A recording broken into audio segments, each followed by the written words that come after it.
My name is Bond. James Bond. Shaken, not stirred. Do you expect me to talk? No, Mr. Bond, I expect you to die. I'm now aiming precisely at your groin. That's not funny, 007. For England, James? No.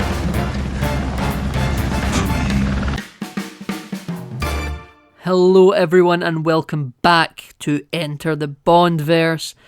This week we are looking at the 1973 movie Live and Let Die. I'm one of your hosts, Nathan, but of course I couldn't do this show alone. It would just be impossible. I would get fed up talking.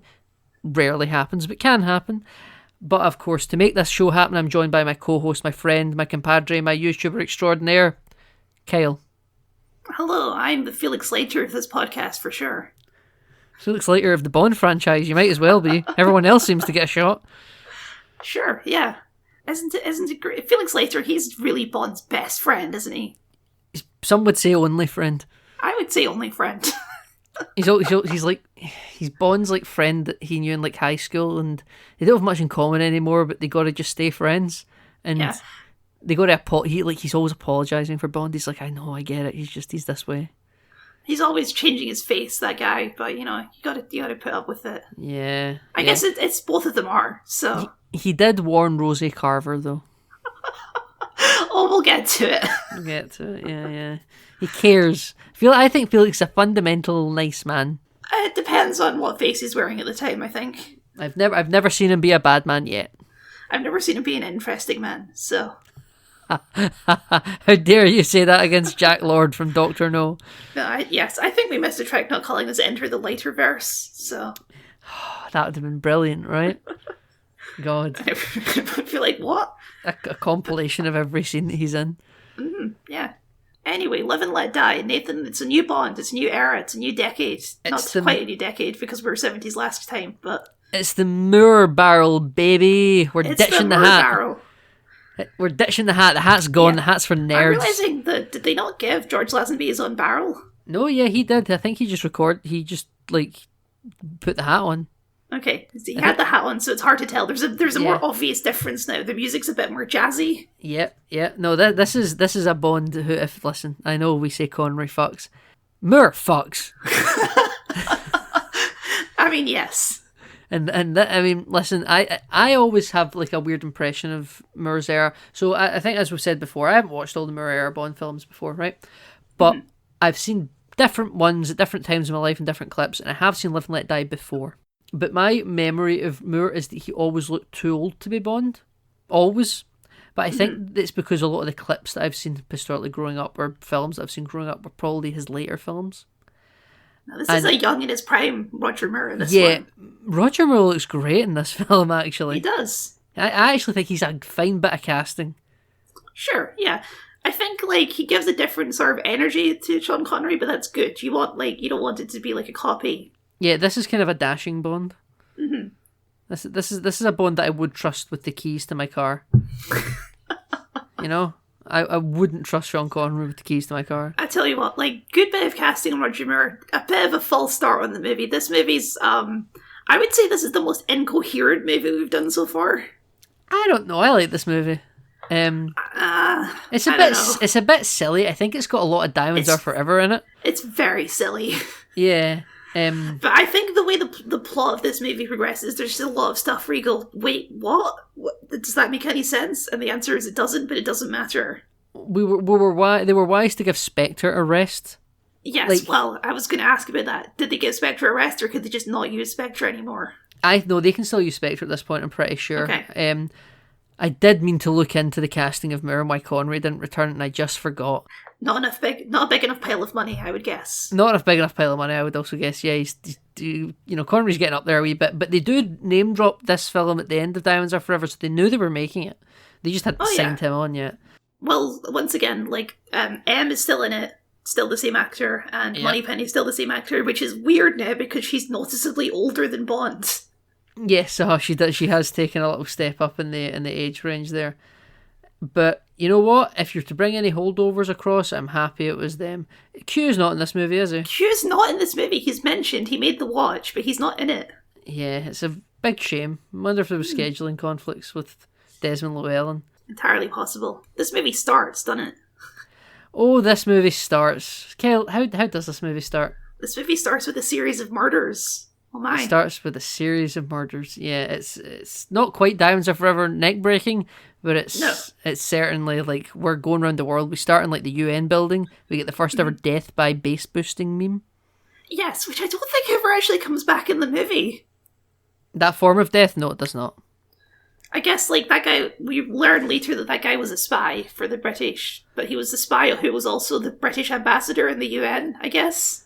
He was some sort of UN envoy anyway, yeah, that was working for the British government. But yes, that base boosting technology for murder never comes back again. Never does. But listen, it's fine. I'm not really too upset about it.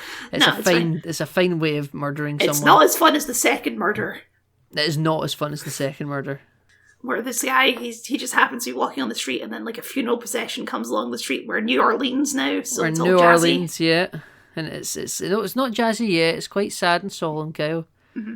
You know, where he's standing there, and then your favourite character shows up next to this British agent standing in the street corner. Do I have to I swear to God to you, this guy, he looks like if you took Giancarlo Esposito and sort of squished him down in a press. It never even occurred to me. I don't know how else to describe. I'm not. This guy is not an important character in the movie at all, so he's not going to make it into the thumbnail of this video. But I swear to God, this is what he looks like to me, and I can't unsee it. Good for you for having a stance and sticking to it, Kyle. Because I think you're mad. I read Kyle's notes before I finished this movie, I should confess, because I was a good chunk of the film in, and I've seen this movie before. So he sent it, and I was like, I didn't know you started it yet, but I'll just read your notes. Because I was in the boat chase to end all boat chases. Yeah, this movie is 30% boat chase, yeah. But I think it was round about the same time, the second time Squish and Carlos Esposito pops up. And I'd read your note by that point, and I was like, I don't see it.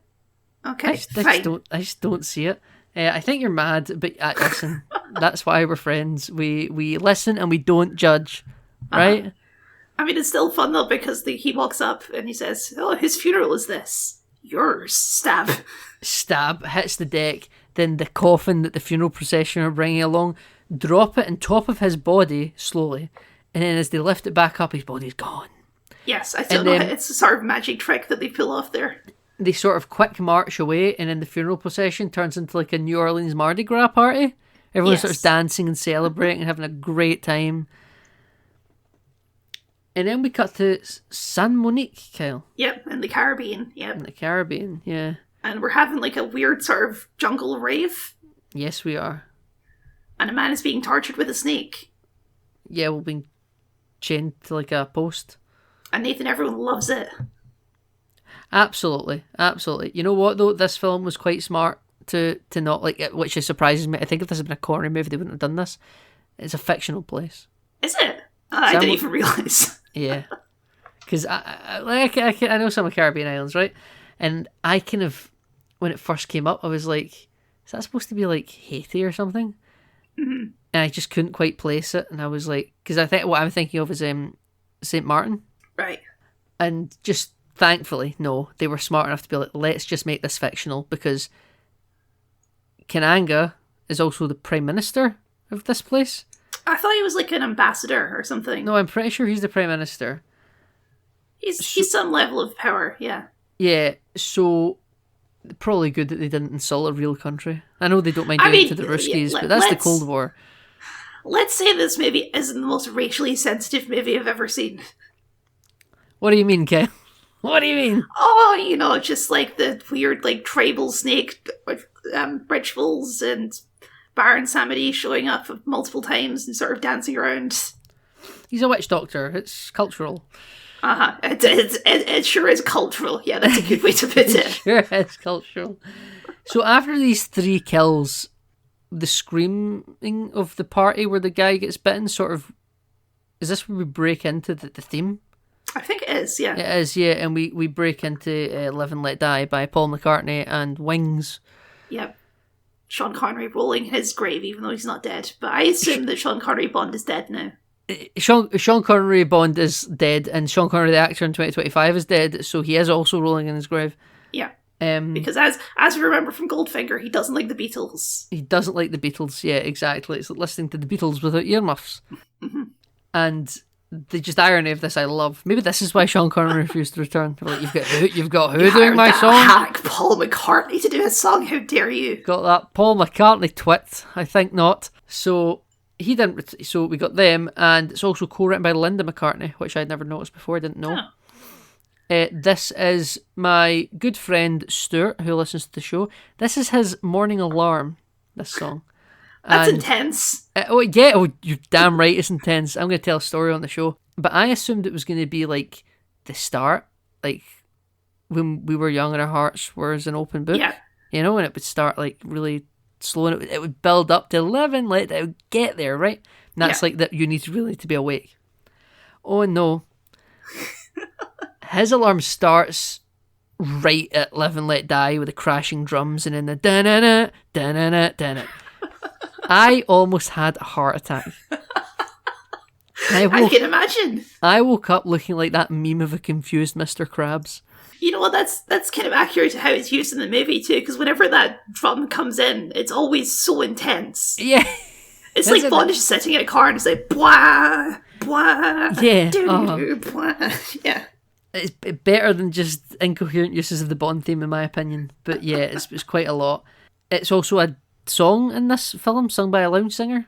Yes, that's a confusing detail. It's like there's a lady doing a cover of this song in the movie. It's like it's heard by the character. It's diegetic, but it's not Paul McCartney. It's just a random lady singing it. So does she get in this universe? Paul McCartney doesn't get the credit for this song. It's just that lady. It's her original song. And then she is just doing a cover Soul. of it, and it is a real song in the universe. Possible. I wouldn't put it past them. But it's the Fillet of Soul, Kyle. That's the name of that bar. We'll come back to the Fillet of Soul. Right. Good stuff happens in the Soul. Mm-hmm. But Lots of gags, yes. Lots of gags. But when we come out of the opening credits, this is where we first meet Moore, and he's in bed with a lady, and I was like, very Bond. Oh, I really like the visuals of this intro. I feel like we sometimes gloss over that with like the flaming skull that sort of flickers back and forth between a woman and a skull. It's very striking imagery. I quite like it. Yeah, I think that lady's Rosie Carver. I'm not sure. I thought it was the lady who's singing it later in the movie. No, I think different hair. I think it's Rosie Carver. But listen. As we learned from this movie, black ladies sometimes change their hair. I don't know what to tell you. Yeah, who knows? I tell you, someone done more research than I did. But I thought it was her. But after Bonds woke up in bed with a lady, some M's knocking at the door, Kyle. Indeed. And for some reason, M decided to gate crash Bond, and then Bond's got to be ashamed of it and hide? Well, I think they revealed that like this lady is like some sort of ambassador has gone missing. Yeah, and M is suspicious that like he knows what goes on in Bond's house, so he's here looking for her. Yeah, this is a deplorable sex den. Bond's house. See, Bond has a lovely house. He has a very nice house. A lot of wood panelling. He's moved up from that apartment he had in Doctor No. He has indeed. Where he plays golf. Yeah. Yeah, where he plays golf with, oh god, what was her name? Sylvia Trench? How do I remember that? How do you remember that? That's amazing. Good for you, Kyle. No clue how you remember that. I remember her because she showed up in 2 movies, and I was like, wow, that's amazing continuity. Yeah, Sylvia Trench. What a woman. But he's moved up in the world. He's got a lovely house now, and he's got a lovely lady in with him. And M is here to brief Bond at home in his jammies. Yeah. And Bond asks him if he wants some coffee. And he tells him about the agents that have just died. All 3 of the deaths in the opening of this movie are all British agents. And they were all looking into Kenanga, who's the Prime Minister of San Monique. Right, yes. And one at the UN base boosted death. One in New Orleans looking into some of his criminal outfit associations. He just lost contact. Another one that was actually on San Monique. Killed by a snake. And that was a guy called Baines. And Bond liked Baines, Kyle, because they had the same bootmaker. Uh-huh. And M starts approaching Bond's bedroom. Why? Because he's looking for that lady. I think M had another reason for coming over, Kyle. I see. You know okay. what that is. You know? You think there's some forbidden love going on here? I think there's a bit of forbidden love going on there. It was the 70s, you know? I think that Bernard Lee's M comes from a different time where it was deeply repressed. Uh-huh. And I think that's what he was coming over for, actually. And listen, who wouldn't want to get with Roger Moore? You know? Connery was getting a bit old, but Bernard Lee, he likes the younger guys. Okay, sure. But also, Moneypenny's here. Is Moneypenny also here for the same reason? She never goes anywhere near his bedroom. She's not That's interested. True. But as you point out, Moneypenny is a feminist, so there you go. Moneypenny is a feminist because, what does she do? She covers for the lady. She covers for the lady. Secret. Doesn't reveal a secret. Gets M's coat out of Bond's wardrobe for him so that the lady can stay in there undiscovered. Also, Bond has a magnetic watch. This is the thing that comes up multiple times in the movie. He has a watch that he turns a little thing and it turns into a magnet. Yeah. Yep. And he uses it to unzip this lady's dress. First he uses it to take M's spoon, who threatens to murder him. Yeah. M wants to kill Bond because he stole his spoon with his magnet watch. Yeah. But yes, he undoes her zip on the back of her dress, and Nathan, it's sheer magnetism. It's a zinger, Kyle. It's a zinger. Bond's back, baby. Bond's back, baby. Sheer magnetism, I can assure. It sounds exactly like something Connery would say. But Bond's now got to take a trip to the airport. He's travelling to America. And when he lands, he gets a little call from Felix. Felix Leiter, number 5. I would say I've got him down in my notes as the vibe for this one. He seems like he would work in an office with like Clark Kent. That's the vibe he's giving off to me. And this movie, it feels like he does. I always just see him in the office building. You know? Yeah. Yeah, it feels like he could be in the Daily Planet, you know? You know, are you keeping count? This is confirmed Felix number 5?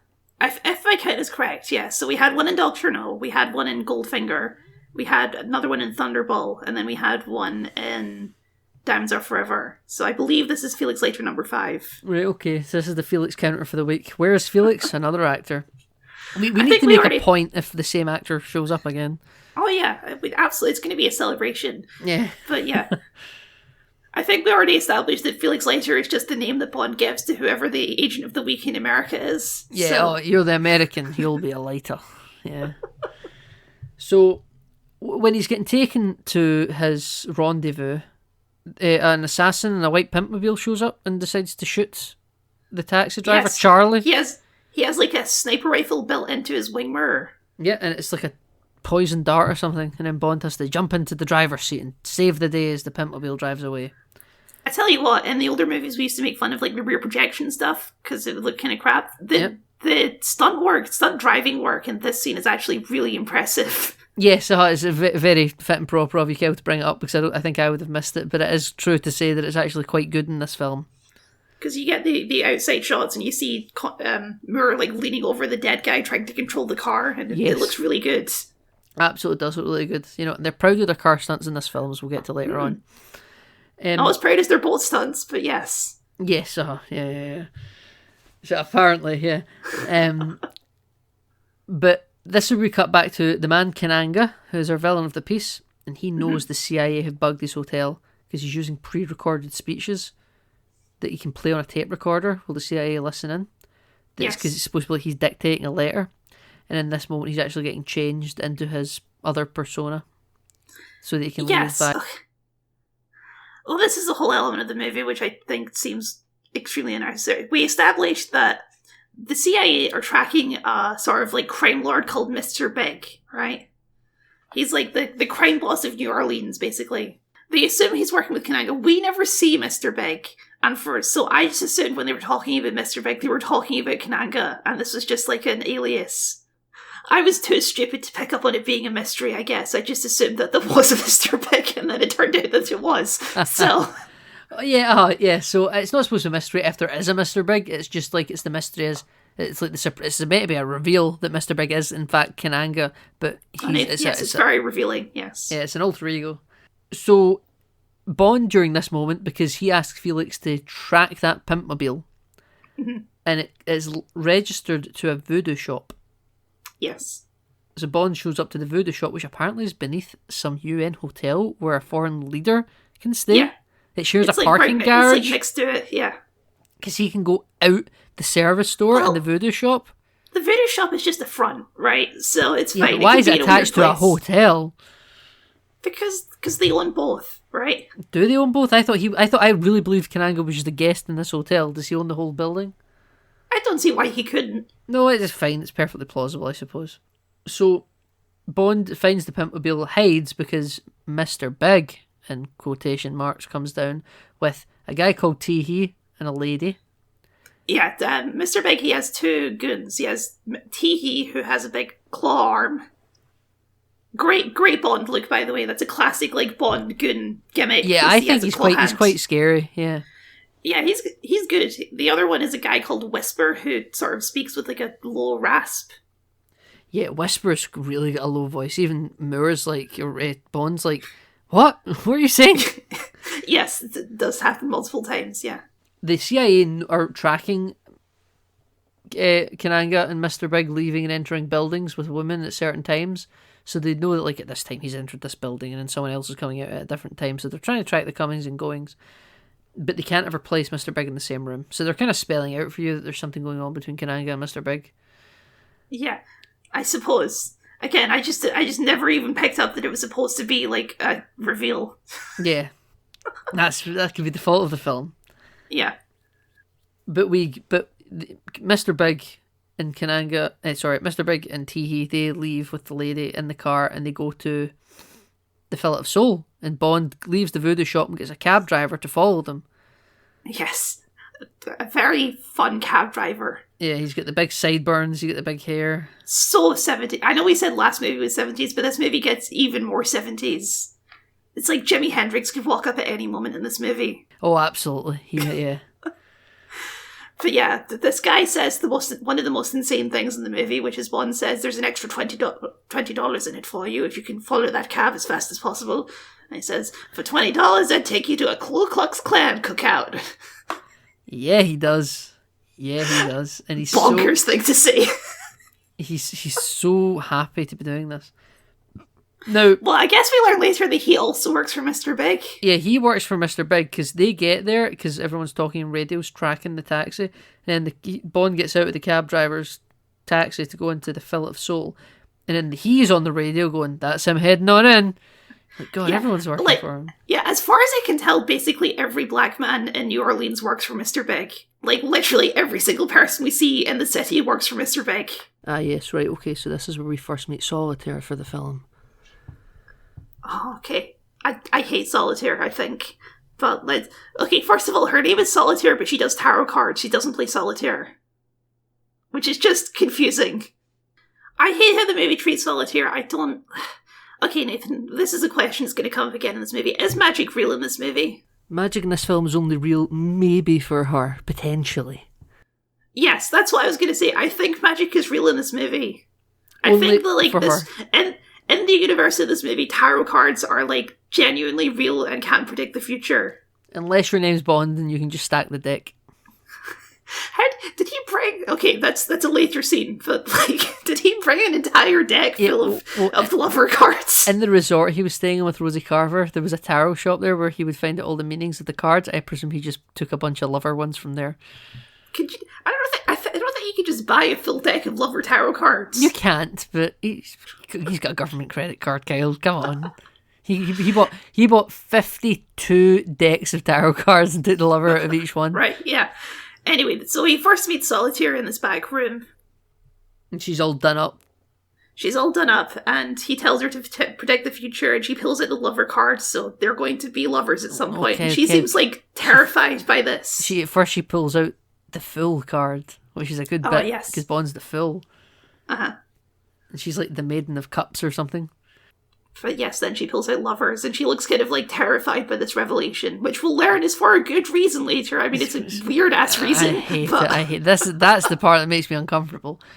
But, we'll get to it. But then Miss Teehee's like, I'm going to bring out Mr. Big, and he can see you up. And Mr. Big comes out, and and Mr. Big looks weird. He's like his face looks off. I'll say that from the moment I saw him. He sort of looks like a man wearing a mask, yes. Yeah, but it's sort of uncanny. Like, you can't quite click it. I didn't click it was a mask right away.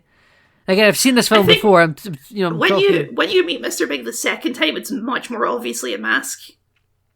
That's because it's getting ready to get peeled off. Yeah, exactly, yeah. It's like he's a black gentleman, but it kind of looks palely white at some points, but I don't think you can ever see a seam. I never saw a seam. It just looks like it's ready to get ripped off, like a fake nose and stuff, you know? Yeah. But Mr. Biggs, like, take that guy outside and shoot him in the back, you know? So they take Roger Moore, Bond, outside. Well, there's another little line that I really like in this exchange, which is Bond is about to do his "My name is Bond," James Bond, but then Mr. Big cuts him off and says, "Names is for tombstones, baby." Yeah, I like it. But as Bond's getting taken outside, he sees like a trash can, because there's no like back alley slums here, and he sees like a trash can with like a baseball bat sticking out of it, and you can clearly see like the camera and him, they're both going for it, and the henchman's like, "Put your hands up in the sky or I'm gonna like put you down," or whatever. I was like, good for you, henchman, you're onto Bond's shtick, you know. But then like they get like some fire escape stairs and he swings round them and knocks them all out, and he does a swinging kick. Yeah, I swear to God, here one of these henchmen does the Roblox oomph. That's Nathan. Are you going to expose an even deeper conspiracy that the Roblox didn't originally come from? Oh God, what's that game called? Angel or something? Messiah. Yeah, Messiah. Yeah. It's not the Messiah oomph. It's the you live and let die oomph. It's the live and let die oomph. Because I don't think Tommy Tallarico or his sound engineer came up with it, whose name I sadly forget despite watching the Roblox.oomph video 5 times. I don't think they came up with it. I think they also stole it from this exact moment in Live and Let Die where Bond beats up these two henchmen. His name is Joey Curris. I remembered it. There you go. Thank God. I didn't want an H-bomber guy coming after me. But I don't think Joey Curris, I think he's also a fraud, basically. I'm telling you, Live and Let Die came up with this sound effect. If it's not the Roblox oomph, it sounds so similar to the Roblox oomph, Kyle, that it's truly like...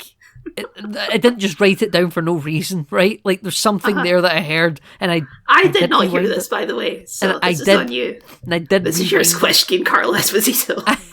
And I did rewind it, right? I did rewind it to check.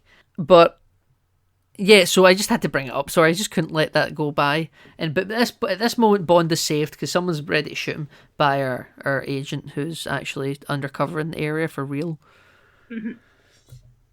Do not remember this guy's name. He doesn't. He only comes up once more in the movie. I call this guy should have been Felix Leiter. Yes, I agree. If this guy had shown up and it was like, oh hey, it's me, Felix Leiter, I'd be like, sure, yeah, why not? Why not? Yeah, it's not like these things matter. Yeah, but instead we go to the car and this guy has a little microphone phone in the Leiter, so that we can get the amazing pun of Bond picking up and going, a genuine Felix Leiter. Because Felix is on the phone. Yeah. Oh, I've just got that line written down and the next to it. Oh, very good. Oh, very good. I've got written down that's the funniest thing that will ever happen to Felix Leiter. Oh, that's a shame for poor Felix. Felix, as we know from the Craig movies, Felix becomes a real person. Eventually, sure, it's going to take a while. It'll take 50 years. He's still not a real person in this movie. Yeah, he's certainly not. But okay, so at this point, Bond, he goes down to the Caribbean. This is in San Monique now. Yes. And he gets to the hotel, and the hotel clerk tells him that Mrs. Bond is expecting him. And Bond is very casual about this. Yeah, he doesn't seem to really... He's like, okay, Mrs. Bond, you know, that's what she's like. She's giving them a bungalow for some privacy, you know. So he goes there, and this is where we kind of meet Whisper, you know, he's bringing the bottle of champagne that he ordered. But Bond's like running a bath during all this, and I'm like, why are you running a bath? Why are you unpacking? Bond's running a bath. Also, there's a snake trying to kill him. But then I'm like, who the hell's Mrs. Bond? Why aren't you... You've ordered room service? Where's your wife? It's bonkers. Where's Tracy? Where's Tracy or Kissy or that lady from With Russia with Love? Yeah, what was her name? Tatiana or something? Tatiana Romanova. Yeah. Is that not Magic? No, that's Rasputin. Yeah, that's Ilyana Rasputin. It's a completely different name. Yeah, I'm just Russian racist, okay? Nathan just can't stand those risky Irish. I hate the red. Oh, those reds. It's the 70s, Kyle, eh? But Bond's not caring about the supposed wife that's done all of this, even though I would be significantly more intrigued. Yeah, given that 3 previous agents have been assassinated, I would be taking a little more caution than just taking a bath and shaving, you know? Yeah, but he doesn't even really get to do much shaving, though he didn't need it, clearly. He just shaved for the hell of it, because he gets out and washes himself down. Oh, look, Whispers Nathan, at the door. You got to shave every day to maintain a clean-shaven look. You know, if you're going for the gentleman look, Yeah, you don't well, want any scruff. Well, he done a bloody silly half shave, Kyle, and then got out and wiped his face down and then never got back in the bath, you know? That's true, yes.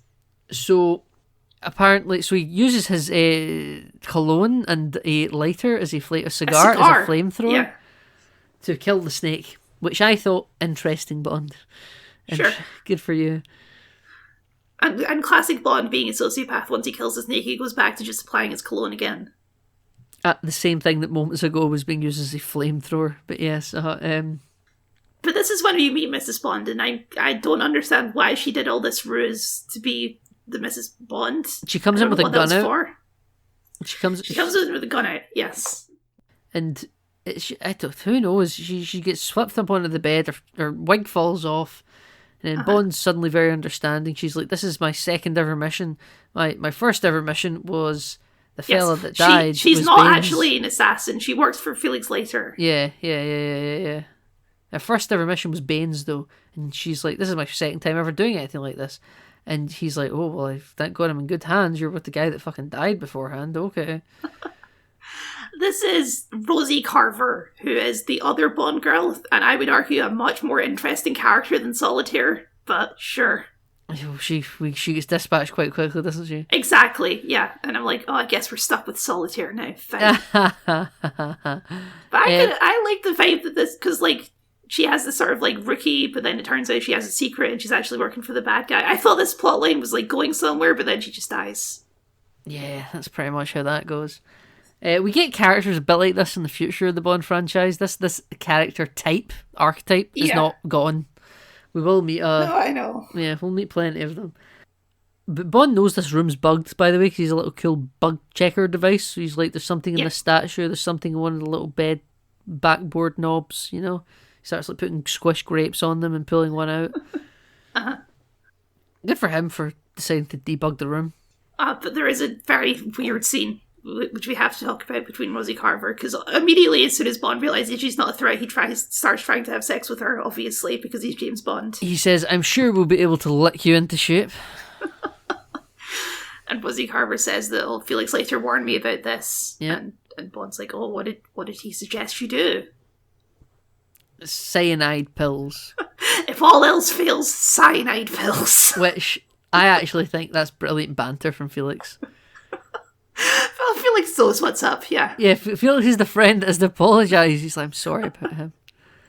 Can you imagine that briefing though? It's like, okay, listen, Rosie, Bond is going to try and sleep with you. There's, like, he just is. We have no HR.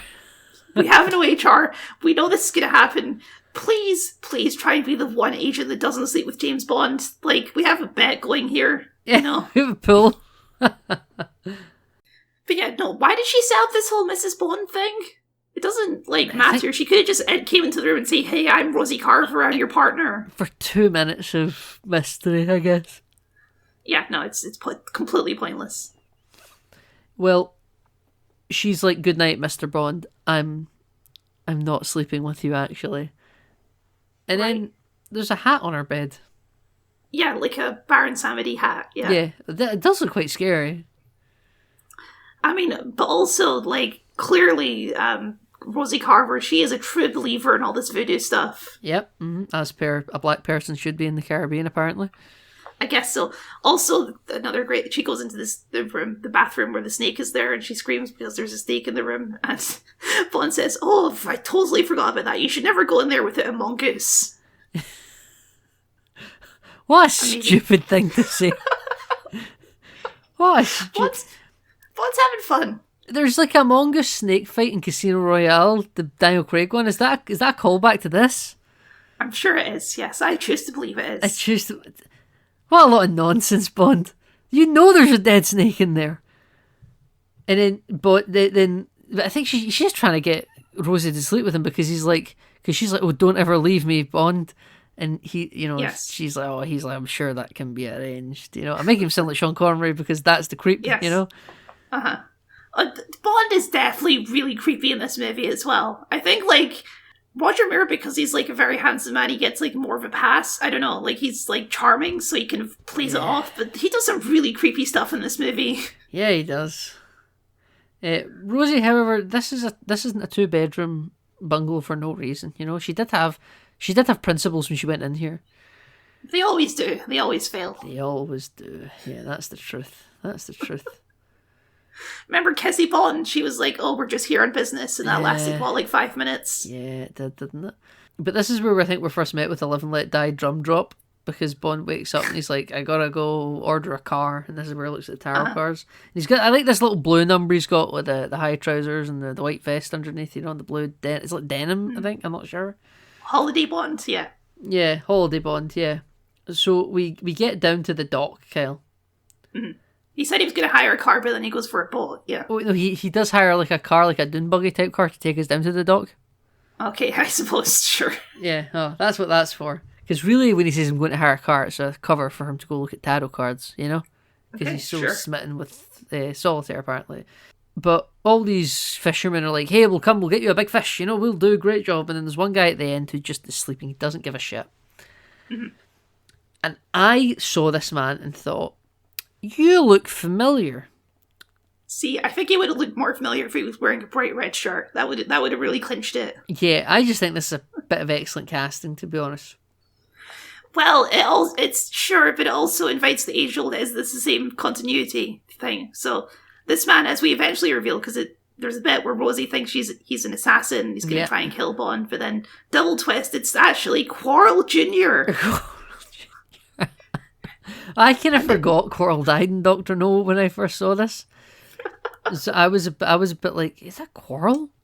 And I wasn't sure at first when I saw him like sleeping on like the ship, but Bond never addressed it, so I thought, well, maybe it's not. And then later on, when he's like, "This is like Quarrel Jr., you know, he's one of us." I was like, "Quarrel Jr., but what age was Quarrel, like a man in his late 50s, early 60s or something?" Quarrel didn't look that old in Doctor No. That's why this is so confusing, because like this man looks like a 40-year-old. Yes, this man looks like a 40-year-old man. So like, did Quarrel Senior? Maybe it's not like he's not literally his son, or okay. Here's the explanation, Nathan. Bond found this man, and he looked a lot like Quarrel, and he just started calling him Quarrel Jr. So he sees a white US agent and goes, "Your name's Felix." He sees a black Caribbean fisherman and says, "You're Quarrel." Yes, that makes the most sense out of the situation. Well, I know that Quarrel Senior is from the Cayman Islands, and this Quarrel is from this island. I looked this up last night. I can't remember, but I don't think it's from San Monique, because that's what they get. He's not on San Monique. He gets the boat from here to San Monique. Yes. So I was wrong earlier when I said that this is where he goes to San Monique. This is where he went to. Wherever they are now, is this place here in like New Orleans? Is that where he is right now? I'm forgetting my pacing. I don't know. I don't think it matters. Yeah, it doesn't matter. But Quarrel Jr. is taking Bond and Rosie out to San Monique for them to have a little drive up into the hills to see where Burns died. But Rosie's saying he died up in the hills, but he's saying, he died just down there, over there, you know? Yes. He's getting quite inconsistent. Well, Rosie is a double agent, yes. Apparently, yeah. Again, we don't really get into like what her deal was at all, because immediately after learning she's a double agent, she immediately dies. Yeah, not before like, Bond is extremely creepy again, though, because obviously they hook up, because Bond... Yeah, Bond's like, I wouldn't... She's like, "You wouldn't kill me, not after what we just did," and then Bond's like, "I certainly wouldn't have killed you before what we just did." Awful thing to say, Bond. Awful. That's so gross. Awful stuff. But yeah, Rosie then sees like a voodoo sort of idol thing in the forest, and she immediately starts screaming and running away. Because they've got cameras and blowpipes in their mouths. They do have cameras and blowpipes in their mouth, yes. So like they're being watched by these dolls. It's a CCTV system. So she's like, "Oh fuck, I've been discovered. I must run away." And then Bond's like chasing her. And then by the time Bond reaches her, because she's like in the brush too far ahead because he has to get dressed, she's dead, lying on the floor. Rosie Carver. Rosie Carver, what a real one, yeah. RSVP Rosie Carver. But then, okay, so at this point, at some point, Bond tears away his trousers like he's wearing stripper pants. Yeah, he does. I don't know why, but he does do that at one point. He's going to go parasailing or gliding, isn't he? But he tears off like a black like tuxedo, and then to reveal that underneath it he's also wearing a different coloured suit. Oh, no, it's reversible, isn't it? Is it reversible? Because he turns the jacket inside out, or is The that jacket later is in the film? reversible, but the trousers he just rips off, and he has different trousers Right, underneath. I see. I don't know why he needs a different coloured suit to sneak into Mr. Kananga's office. You gotta have a suit for every occasion, and tanned, it just speaks sand, Kyle, and summer. You know, black's too formal, it's too hot and stuffy, you know? It's Right, about okay. fashion, right? It's all about fashion. I see. I understand. It makes perfect sense. Anyway, this is when we get to what's probably the worst scene in the movie. Yeah. Okay, well, yeah. So, first of all, we need to explain the situation between Solitaire and Kananga. So, Yep. Kananga keeps Solitaire around because Kananga, he's a true believer in the power of tarot, and he uses this as part of, like, his criminal business. He reads the tarot. And I guess her mum also used to do this for him. It's suggested.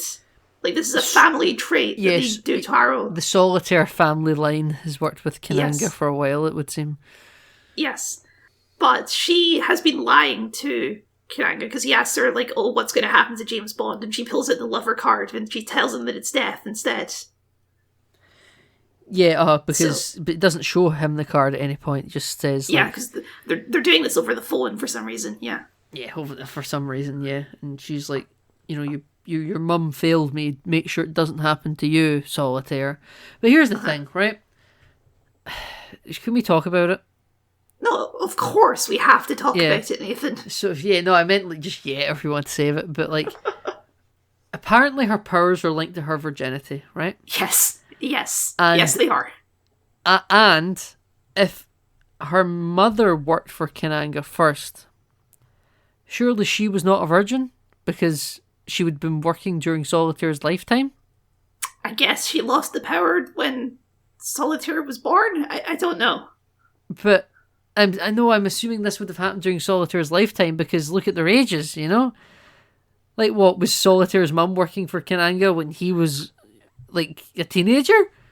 I don't know how old Solitaire is supposed to be.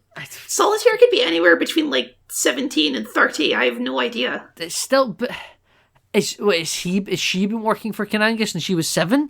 Like, I assumed that she'd only been doing this for a little while, and she's been the replacement for her mum, and then her mum lost the powers at some point during Solitaire's life. Nathan, as I say, this movie is incoherent. It doesn't make sense. I think that the Solitaire shit doesn't make sense. I anyway, should say, by the way, as a villain, I quite like Kananga. I think he's quite convincing, actually. He's okay. I feel like he has, like, a very soft face. He doesn't seem very evil to me. That's why I like him. He seems quite unthreatened, but he is actually quite threatening. He's got all these goons around him, and he seems very, you know, well-mannered, you know. I think he's actually a very good actor, the actor playing Kananga. Oh, I agree with that, yeah. Yeah, I think he's all very suave and convincing. Nothing seems, like, janky and sort of like, oh, you've been, like, just miscast because, like, this was a cheap budget film from the 60s, you know. This felt like we're making a real movie here, you know. But yeah, okay, so this leads to, as we mentioned, Bond, he has a full deck full of lovers to, like, basically trick her into having sex with him, is what happened there. Yeah, that's exactly what happened there. I've just got, is Bond coercing Solitaire? Yes, a deck full of lovers. Yeah. And then we have the whole scene where she is, like, quite upset that she's no longer a virgin, like, and it's like this really uncomfortable scene all around, and it's like, why is this in this movie? Yeah, like, she's just like, oh my god, what am I going to do? I'm going to lose my powers. I'm going to be killed. This is the end of my life. Oh, because I was weak and I slept with a man. Oh, the horror. Yeah. It's, But then she gets over it and wants to have sex with Bond again. So there you go, because she's a woman in a Bond movie. Kelsey, she wants to go on a ride in a double-decker bus, right? Right, yeah, uh-huh. But I'm my notes here. I've got, like, get the Kananga information, Bond, and leave this poor woman alone. Solitaire doesn't deserve any of this. This doesn't have this is just Bond being a dick. This has nothing to do with Kananga, really. To be fair, we should say, for all we know, Solitaire is, like, loving the heroin trade, you know? It doesn't seem like that's the case. Well, the film never introduces what her relationship is to the crime side of Kananga, except to say that she's definitely advising him how to run his criminal enterprises via the tarot cards. Well, there's another part of this where it's implied that once she loses her power, or like once she gets old enough, Kananga was planning to marry her. Kind of. Because because later when he's yelling at her because she's no longer a virgin, he's like, I would have given you love when the time came, or something like that. Yeah. Everyone's just a real creep. Solitaire is a fucking mess of a character. Yeah. That's what I'm saying. Yeah, I would agree. I would definitely agree with you on that point.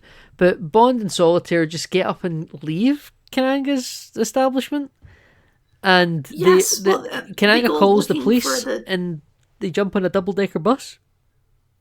Yeah, they're like looking through the mountains at some point, and Bond says at some point to follow the scarecrows, but then they follow the scarecrows and I don't think it leads anywhere, and then there's a helicopter at some point. I just know there's a double-decker bus that gets chased by the police for a little while, and the roof gets taken right off that double-decker bus. Yes, and there's some good stuff. They drive under a low-rise bridge, and the bus comes right off. Yeah, It's a good stunt, good bit. I just wanted to mention it. I don't really think that we could stretch out that chase scene for as long as it's shown, but it's definitely the right length relative to some other things in this movie. Well, then we dive into that, because after escaping in the bus, he does end up getting caught anyway, and it seems like Solitaire betrays him at some point, because she like slaps him and says like... The plane? Yeah. I don't know if she's just like playing in and pretending to betray him at that point or not. Well, I have here in my notes that Quarrel Jr. doesn't seem concerned that Rosie's been swapped out for a different lady. Quarrel Jr. knows what's up. Quarrel Jr. knows how Bond operates. His dad left him a video will. Said, listen, this is this man. Yeah, you need to be ready for him. But anyway, this is a fun action sequence where he jumps into the plane with like an old lady who's getting flying lessons. Yeah, Mr. Bond is going to give Mrs. Bell a flying lesson instead of Mr. Bleecker, which is just a wonderful sentence that I wrote because it's all the B's. Bond, Bell and Bleecker. Bleecker, Bond and Bell. What's the lesson for today? Let's just swing it, shall we, Miss Bell? Brilliant. Mrs. Bell didn't like that lesson, though, because she's just intently staring at Bond at the end of it, and Mr. Bleeker's looking at the gag. window. Yeah, great gag, great. Same time tomorrow, Mrs. Bell, and she's just like, no, fuck you, I hate you. Yeah, doesn't she say like, oh shit or something as we're flying through, like, driving around says, on holy shit, yes. Yeah, and we take the wings off the plane and all the henchmen running away from Bond as he's driving because the propeller at the front of the plane is just going to murder them all. This film could have got really graphic and chose not to. Good for I it. don't know. Okay, next point we cut to Bond has escaped from this situation and he's in the office with Felix Leiter. Yep. And Mr. Bleecker is on the phone to Felix Leiter. To complain about... He has a direct line to a CIA agent about this. Mr. Bleeker's very well connected, yeah. Yeah. But also, they reveal that Mrs. Bell is in intensive care. I don't know, she didn't seem to get injured in that sequence. I imagine maybe she had a was heart attack like, or something. She was in shock. Like, see at that end where she doesn't say a word and she's like just staring at Bond really intensely. Like, I think maybe there she's about to collapse, you know? Right, okay. Like she's had the one really knocked out of her driving around on a. I don't know. I think maybe she just saw her opportunities and trying to cash in on the insurance claims. It's possible, absolutely possible. You know what? Good for Mrs. Bell. You get yours. You get yours. This little rich old lady that wanted to be a pilot for some reason. But anyway, this is when Bond goes to the fillet something. Fillet of soul. Fillet of soul. Yeah. And he's there with Felix Leiter, and he says, "Oh no, I don't want a booth. I've had a bad turn at a booth." Well, Kyle, before he arrives, they arrive just as there's another fake New Orleans funeral, Kyle. Yes, this is where they killed the other CIA man. Yeah, they showed up before. They don't even show on screen; it's just implied. It's just implied. The same guy walks up, and then we cut to Bond arriving. They're all having the dancing funeral. It's like, oh, I guess that guy's dead. Dead. Yeah. It doesn't really matter because they don't even notice that this guy's gone. It never comes up in the movie again. Yeah, it's just like the film wants to make a point of this is how they dispose of people, I suppose. Yeah. But yeah, so they go into the fillet of soul and Bond doesn't. They reveal he had a nasty turn in the booth. Uh-huh. And so he wants one right next to the stage. He wants one right at the stage, and Felix goes up to take a phone call because someone's apparently phoning for him. And then it's probably Mr. Bleecker again. It's probably Mr. Bleecker again, not happy. He's like, that's Mrs. Bell, she's dead, by the way. But this is where the lady's singing, living it down on the stage, and then there's a trapdoor beneath this table, Kyle, because Bond's gone. The whole table just falls beneath the floor, and then they quickly put another table over it. Immediately they dress it perfectly and give him 2 fresh drinks. As I say, literally everyone in this restaurant apparently works for Mr. Big. No one's shocked or surprised yet. It's all just a front. Okay, but yes, this is where Mr. Bond is sat in a room and Mr. Big is there with his weird plastic face. Yep.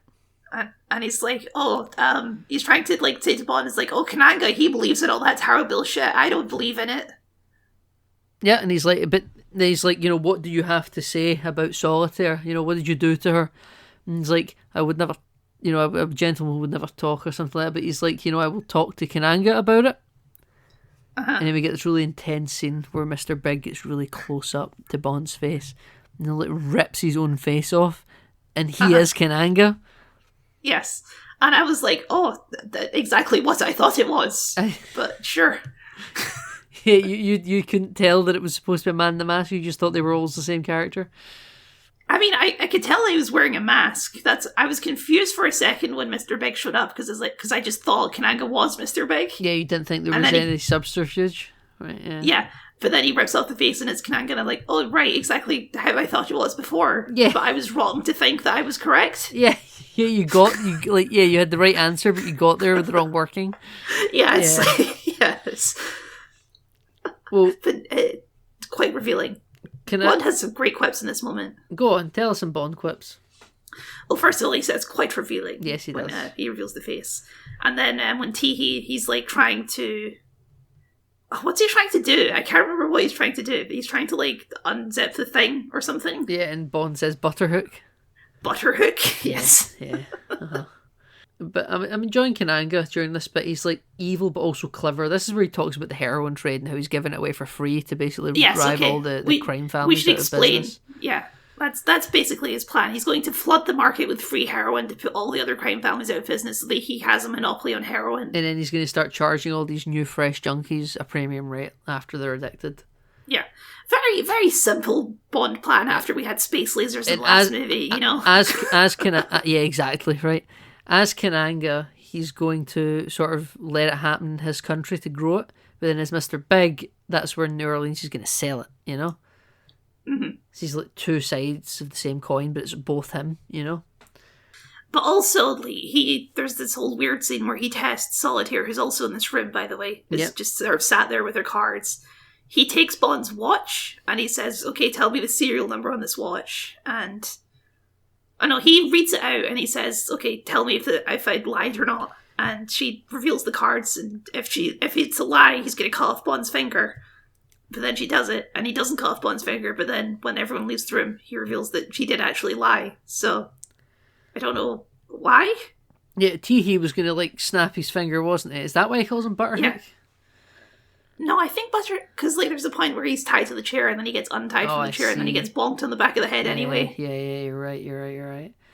But this is where Bond gets taken away after that to the Crocs, by Teehee. Also, this is where the real-life Baron Samedi just makes a random appearance in the movie. He just runs into the room with a cane and starts doing little dances around. Yeah, I think Baron Samedi's actually quite scary. I think Teehee, Kananga, and Baron Samedi, they're all sort of different kinds of scary.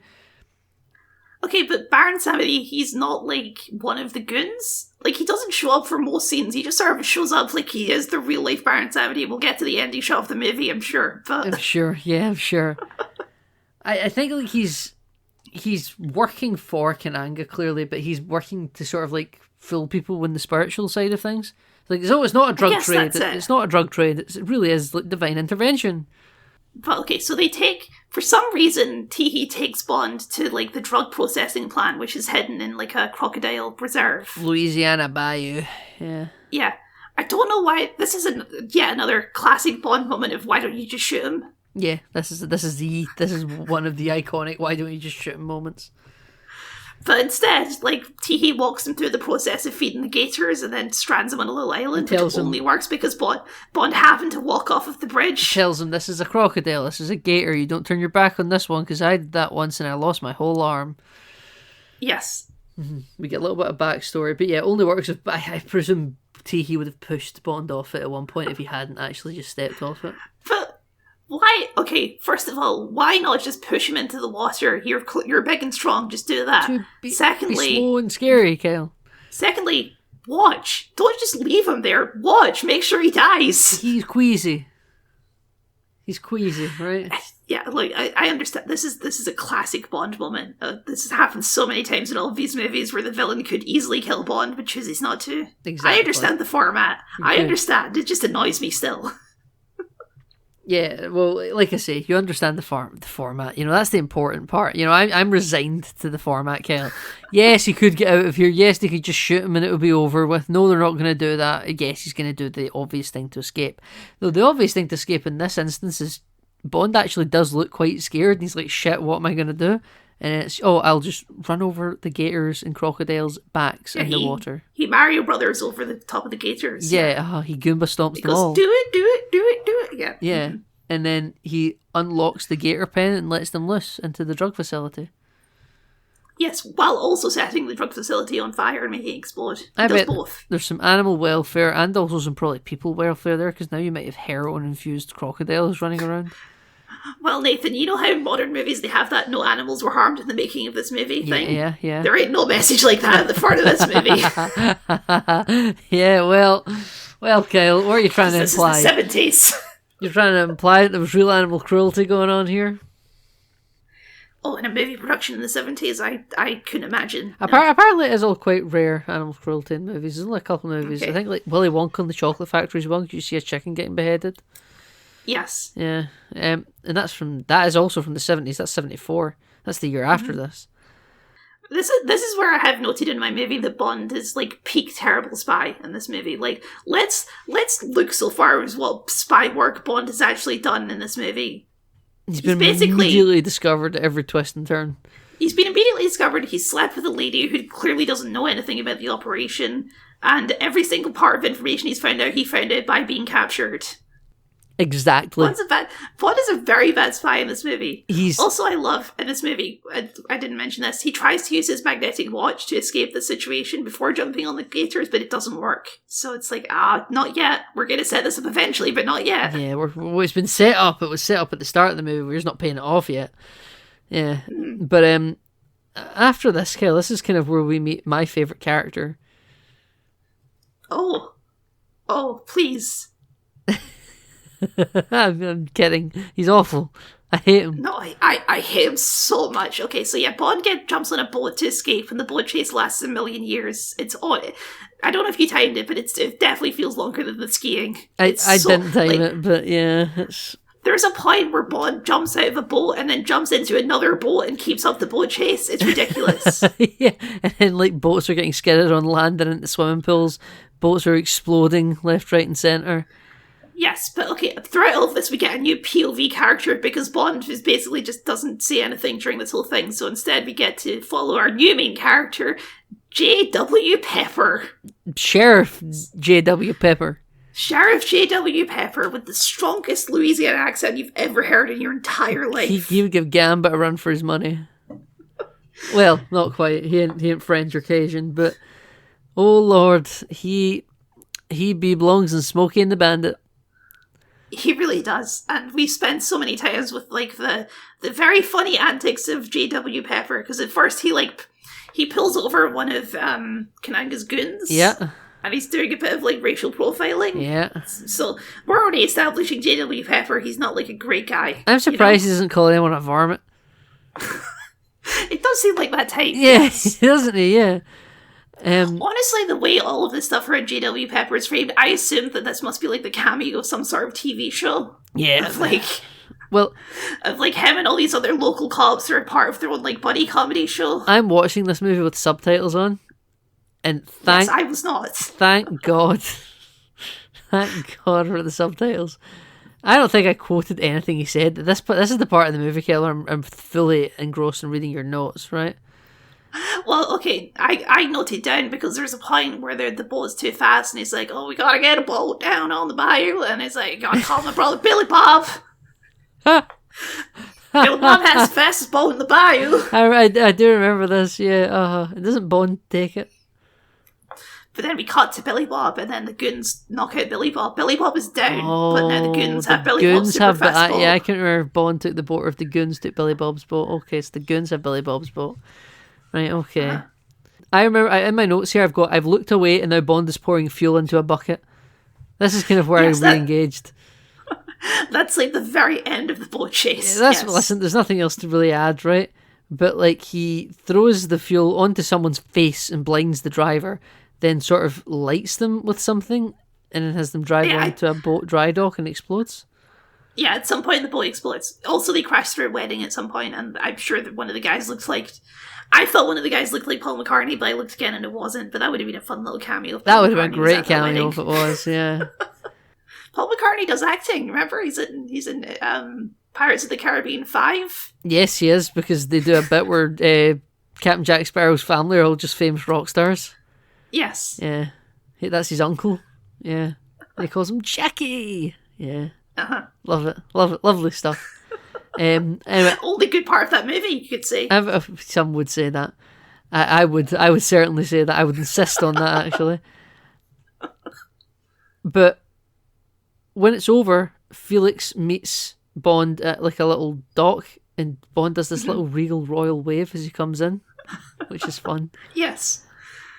And then we get our final scene with J.W. Pepper. He's like, someone arrest this goddamn innocent man. Yeah. The police captain has to explain to Sheriff J.W. that he's a British agent from London, England. Uh-huh. And then he freaks out and calls him, he's a spy or something like that. Yeah. Goddamn foreigners. I don't think he says that, but he has that vibe. He has that vibe, yeah. If Bond wasn't white, Anyway, I despise all of this. I don't think I've ever hated a character more in any of these movies than J.W. Pepper. J.W. Pepper. We should wrap that up at the end when we're done all these movies. Did they meet? Where did they come on like the Tom Hanks J.W. Pepper scale, you know? Or even Tom Hanks, a man who's not in these movies, is like the top of likability. Everyone loves Tom Hanks. Everyone loves Tom Hanks, yeah. Tom Hanks, J.W. Pepper on that Richter scale. Who would you put from these movies in it then? Q on the QW and then the QJW scale? I'll put Q at the top, sure. Okay. Q's a good guy. It's on the QW scale. We'll see where people fall. We'll check in with that every once in a while. Anyway, at this point, we're back in the Caribbean again because, like, Quarrel is planting firebombs in the poppy fields while James Bond goes to rescue Solitaire, who's being, like, executed in a weird tribal thing. It's very charged imagery. Yeah, yes it is. Very, quite intense.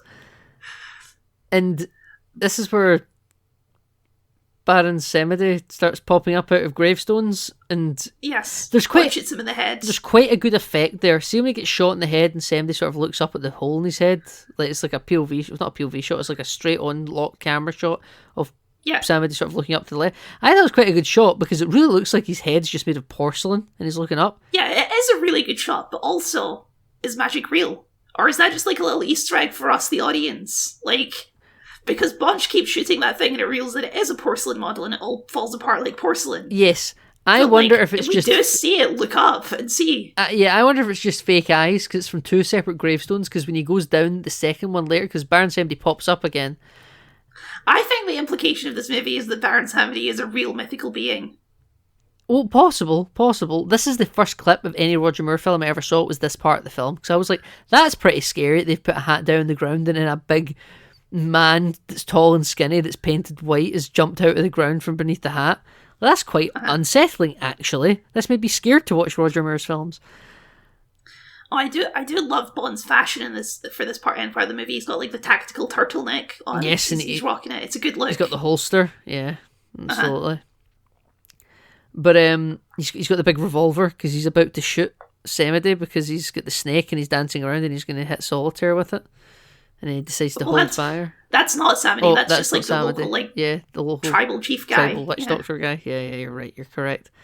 Again, we're using very insensitive language. That's what the movie is. There's no real culture going on here. It's this movie has vaguely Caribbean aesthetics is what's happening here. Yeah, he's dressed in like a big sheepskin type deal, or it's like a wolf or something. Yeah, exactly. Yeah. It's very Dead Man's Chest, you know. Yes. But and Nathan, somehow there's only 10 minutes left in this movie. Thank God. But I wrote that down as how can there possibly be only 10 minutes left? I feel like nothing has happened yet, and also how are we resolving all of this? And let me tell you, it goes out with a bang, Nathan. It does go out with a bang. So Solitaire and Bond go down one of the holes in the gravestones, and it's like little elevators, and there's a bunch of men there dressed like Quarrel seniors. Yeah, there are a bunch of red shirts. There's a bunch of red shirt Quarrel seniors down there, just guys in red t-shirts, and they're getting all plucked off left, right, and centre. And Bond and Solitaire make it right down to Kananga's lair, and he's like, "Oh, basically does the equivalent of a 'I've been expecting you, Mr. Bond.'" Yes, it's very much a Blofeld lair. It even has an underground monorail system. It has an underground monorail system. There's sharks with no freaking laser beams attached to their heads, though. And Bond, he's even in like a kind of Blofeld-esque outfit, but it's black. Yeah. And he's like, why don't you come in? We were just about to have some cheese, you know. He's like, come in, we'll have a drink, we'll talk, and he's very calm, very polite, very just sort of welcoming. I do like Kananga. Maybe it's just it's him. Maybe it's he. I think he carries a lot of the villainous side of this film for me. Because you're saying you're not a big Live and Let Die fan. I think when I say I like it more than you, it's because I really like Kananga, actually. I think like his story is quite good. I just think the plot of this movie is incoherent. I hate all of the solitaire stuff. Yeah, but there's a lot of this movie that just doesn't hold together. Conceptually, like, Kananga wanting to sort of like flood the US with free heroin and all that, like, it's a pretty grounded story. The solitaire shit's where stuff just gets wild out of nowhere, you know? Well, okay, speaking of wild and out of nowhere, we reveal that Bond has like an inflatable gun.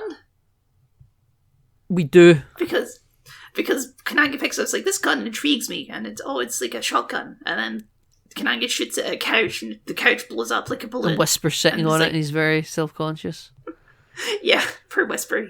He doesn't actually die in this moment, even though it seems like he did. It's just like Kananga messing with him. Yeah, Kananga just shoots the couch explodes like it's made of air, like it's an inflatable couch, which isn't the case at all. Also, and this is another classic Bond moment, because they tie Bond and Solitaire up on a truss and sort of slowly lower it into a shark tank. Yep. And Kananga, he enjoys the theatrics as Whisper's opening the gates. He's like, no, Whisper, slowly. You gotta let our guests linger, you know? Yeah, because it's the sharks are swimming through, and because he brings a knife, and I quite like this. So he brings a knife out, and he just cuts Bond. Yeah, and he cuts Bond a little bit so that, like, blood... Yeah, blood drops going into the water. Yeah. But I actually quite enjoy this. Like, it's like, instead of, I know they're literally lowering Bond into like a predictable, easy to escape trap, but you never see a villain just come at the main villain, just come at Bond with a sharp object, you know? Like, he actually does cut him, you know? I was like, good for you, Kananga, I appreciate your steps here. But then, of course, it's just to fuck with him while he gets blood in the water. Yes, okay, well, so this is when the magnet watch finally pays off, because he takes one of, like, the shotgun shells that I guess... The gas canister bullets, yeah. He gets the magnet, and also, we reveal for the first time, this has never been revealed in the rest of the movie, his watch is also a buzzsaw. Yes, it is a buzzsaw for some reason. And he unties himself with the watch buzzsaw. Yes. So then he manages to escape. He ends up fistfighting Kananga on the ledge. They end up falling into the water. They both fall into the water together. The sharks are coming, but as they're coming, Bond shoves the bullet into his mouth. And Nathan, is this the most ridiculous death in any of these movies ever? I love it. He puts the gas canister into Kananga's mouth, and then Kananga proceeds to lift off. And inflate like a big balloon and explode. Yes. It's extremely graphic, honestly. It's like, obviously it's like done with like puppetry, and like at one point Kananga clearly transitions into, this is a puppet, this is not a real man. Yes, right? yes. It's like, what's the movie with Arnold Schwarzenegger where his eyes pop out? It's like that kind of effect. Actually, I was thinking it's Big Trouble in Little China, because in Big Trouble in Little China, one of the warriors actually does blow up like this when he sees that his boss has been killed, and he's getting larger and larger and larger, and like steam's coming out of his nose, and he's like really huffing and puffing, he's getting larger and larger, and he just pops like a balloon. Yeah, it's just bonkers and so out of nowhere for the rest of the movie, of like this like pure comedy beat. There's no way you could take this seriously. No, not at all. This is the comedy part. This is the Diamonds Are Forever influence leaking in again. Yeah. But anyway, so that's it now, and Bond says, we'll get the train home. And Felix is like, what are you going to do on the train for 16 hours? And and Bond pats in the back, exactly what we're going to do on a train for 16 hours, Felix later. God, yeah. Oh. And then we pan over to the mail cart where all the letters are on board the train, and one starts to get cut open from the inside, Kyle. And it's a hook, Kyle. It's a bloody hook. Teehee's still alive. Teehee's back for more. Didn't get Teehee out when we got rid of Kananga. Oh, we forgot to say, by the way, sorry. What does Bond say about Kananga when he dies? Oh, gosh, yes. How could we forget? Well, he always did have an inflated opinion of himself. Brilliant. Good. Good one, Bond. Another one. Classic Can't stuff. let the zingers go past. We always got to mention the zingers. But back on the train with Teehee. Well, this also, so they're doing things with Solitaire, and she says, for the first time in my life, I feel like a complete woman, which is just bizarre. That's almost as insane as the balloon death, is what I've said. Bond completes what do you women. Mean? Yeah. Look, Solitaire, you're the first of 16,000, and you're not going to be the last. I don't know what to tell you. This is a short-term relationship. She doesn't know that yet. She's young and naive, Kyle. This is the start of her villain origin story, actually. That would be amazing. I'm sure that never happens in this movie, but if like a previous Bond girl came back as a villain because Bond is a dick. That would be great, wouldn't it? But she's like, I've got my hand out, and Bond's in the bathroom. He's doing a shit or something. And Teehee sort of comes in just smiling, looking at her, and then like she puts her hands out to touch Bond's hand, and it's Teehee's hook. And then Teehee just like does the funniest thing ever, and it's like touch the bottom of her bed and like flip her up into the wall because it's a fold-out bed. Yes. And that's Bond and Teehee have the fight of the century on this train. Yeah, I think Teehee's a really great, like, up there in terms of Bond henchman. Like, he's got a lot of charisma. I love his big smile. Yeah, the big smile with I like the his tinted silly glasses. gimmick. Yeah. He's got this one fake arm. And then Bond ends up, like, getting his little tweezers out. And sort of like... Yeah, he gets his tweezers and he cuts, like, the hydraulic lines so that he can't control his arm anymore. It's great stuff. He gets it trapped in the window lock. And he just like flips Teehee over and out the window and the arm falls off. And then he unfolds the bed to let Solitaire out, and it's like, what were you doing, Bond? Just being disarming, darling. Just being disarming, darling. Bang! Film over. Well, not before we cut to the outside of the train, the front of where the Baron train. Samedi is sitting on the front of the train, laughing and having a great time, smiling. Yeah, and then we just we get the little end title card pop up next to Samedi on the front of the train, literally sitting on the front of the train, like on the fender. Yeah, and this is a fourth wall break, Kel. That's all this is. Yeah, it has to be. Yeah, it's just a bizarre way to end the movie. Samedi is the Q of this film. As in Q, not Q as in the guy who makes the gadgets. Q as in Star Trek. Q, Star Trek. Okay, yeah. Yes. That's a good distinction to make. I apologise. I forgot what film we're talking franchise. I knew what you meant, but the general audience may not know that Q is also a character in Star Trek. Who's nothing like Q in the James Bond franchise. He's an omnipotent magical being that can do whatever and be wherever at any time. Yes. Also previously thought dead and would show up at the end of Star Trek Picard Season 3. So, it fits. And that's Live and Let Die, Kyle. Nathan, why is this movie called Live and Let Die? Because no one's ever really gone. And apart from Kananga, who's really dead, but Samedi's not really dead. Kananga at some point does pretend to have two different personas. You got the funerals that are like, whose funeral's that? It's your funeral. You get the intro with flames, skulls turning between people and skulls that are on fire, as mentioned. I don't know, Kyle. Fortune telling stuff. Yeah, I guess it's the tarot card stuff. I don't know. Because I did. This movie's very silly, but I don't think I liked it. they had a Paul McCartney song called it, Kyle. That's why. Uh-huh.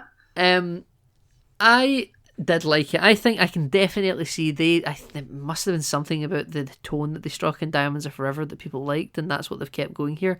Because it's silly, but also tries to be a bit more serious. It doesn't quite go as far into the silly, at least not at points. I know, like, the Kananga deaths look really funny, but that's like your big payoff, you know? I don't think this movie's overall more serious.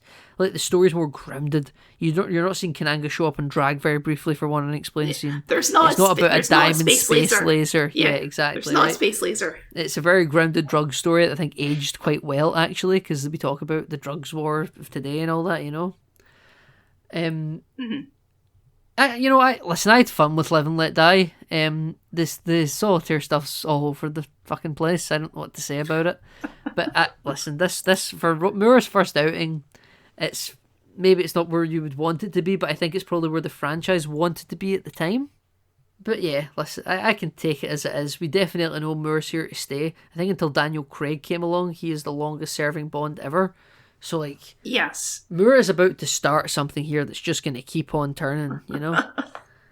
Well, speaking of which, yes, our next movie is The Man with the Golden Gun, as revealed by the end. Brilliant. I love the song for The Man with the Golden Gun. I love the villain of The Man with the Golden Gun. Iconic. You'll we'll get Count to that. Dooku? I love Count Dooku. Okay, that's But fine. Nathan, why don't you sing us out for this time? It's a good idea, Kyle. It's a brilliant idea. This is why I have a co-host, ladies and gentlemen. Thank you, everyone, so much for listening to our show. Kyle, where can the people find you on the internet? The people can, of course, find me at Kyle the Scot on YouTube, where I do video essays and game critiques, and I'm also on Blue Sky, only really to promote my videos, but I am there sometimes, so there you go. Nathan, where can the people find you? Kyle, the people can find me online on all social media hosting platforms, on Twitter, on Blue Sky, on Threads, not Hive, we've given up hope, but maybe one day, Mastodon, really primarily just Twitter and Blue Sky these days, Instagram of course as well, and Threads, as mentioned previously, because it's all meta now, the metaverse. It's all meta. But we love the metaverse here. Ladies and gentlemen, you can also listen to our entire back catalogue of the BondVerse that we've gone through so far. All of Enter the X-Verse, we went through all the Fox X-Men movies. All of Enter the Snyderverse, where we went through all of the DCEU in its time. But thank you everyone very much for listening, and you can listen to us next week for The Man with the Golden Gun.